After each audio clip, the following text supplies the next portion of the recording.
Family కోసం అని తప్పించే ఓ అమాయకుడు, స్వార్థం లేని పసిపిల్లాడు.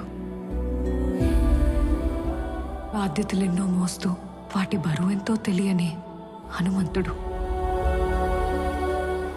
తన సరదాలు సంతోషాలు అన్నీ వదిలేసి కుటుంబం కోసమే తపస్సు చేసి 25 ఏళ్ల ఓ ముని తను. చూసేవాళ్లకి తన బాధ్యత పేదరికంలా కనిపిస్తుంది. తన ఓపిక జీవితంతో రాజీ పడుతున్నట్టు అనిపిస్తుంది. తన లైఫ్ స్టైల్ అపహాస్యంలా అనిపిస్తుంది. కానీ దగ్గర నుంచి చూసిన వాళ్ళకే తెలుస్తుంది, ప్రపంచంలో ఎక్కడా లేనంత ఆనందం ఆ కుటుంబంలోనే ఉంది అని. తన చూపు ఓ భద్రత, తన ఉనికి ఓ భరోసా, తన ప్రేమ ఓ ధైర్యం.